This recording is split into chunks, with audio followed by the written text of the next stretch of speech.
were you tested through a specialist, or did you go to your primary care doctor? I actually found out by accident that I had HD. I was 55 years old, and I was having cognitive issues and psychiatric problems, but I didn't have any movement or anything like that. So we didn't really think it was HD. I went to a neurologist. We did a MRI.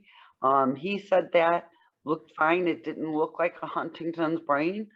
And then he changed insurance, which I'm sure a lot of people have that frustration of doctors changing insurances. And so I found out by accident, standing in my primary care office doctors, she said I tested positive for HD. How was that experience for you? It was because I thought I had aged out of it, being 55. So I thought I had gotten past that. So I really didn't think that Huntington's was in my future. So it was quite an awakening. Thankfully, I'm afraid to go to doctors, so my friend was with me when I was told. Oh, I'm so glad you had someone with you. Brandon, Jamie, Shelby, do you guys have anything to add about your experience? I did mine when I was in the military. We did it secretly, and we paid for everything, and we did everything on our own because we didn't want anybody to know. I didn't want to get kicked out of the Army. And so we just paid for it on our own and did it on our own at Duke in 2006. And because we needed that information to make better decisions. And it was painful, but the right thing to do. And now I love that people are way more open about things like that. And like we did PGD IVF 3 times in a row, and none of it worked, unfortunately.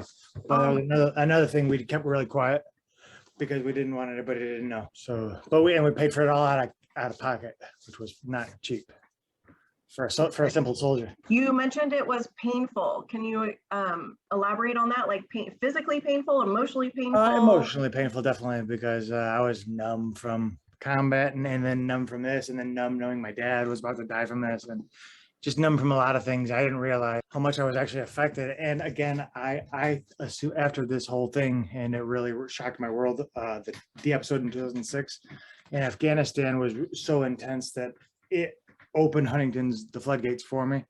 And I didn't realize it because I was assuming all the physical motion, like the movement stuff, I was waiting for that to happen. And that really has never happened to me. But the mental side of it is, it's terrible. But I don't have too bad of a chorea at all, and I'm really good at controlling it. But so I was waiting for the chorea things to happen, but I really didn't realize that my mind was going nutty from Huntington's, not PTSD.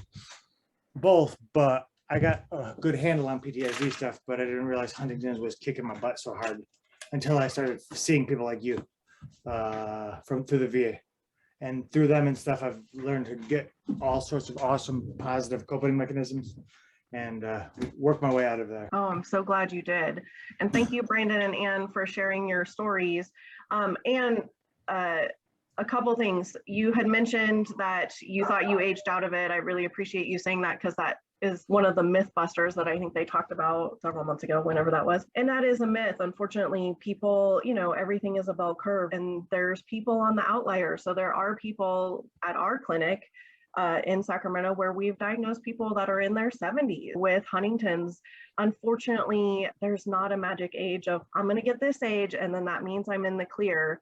We actually can never say that. The only way we can clear anybody and give them the information they need as far as whether they're going to potentially get Huntington's symptoms or not is to do a blood test. And that's not for everyone. You certainly don't need to run out and do a blood test, but that's really the only way we can give anyone all clear.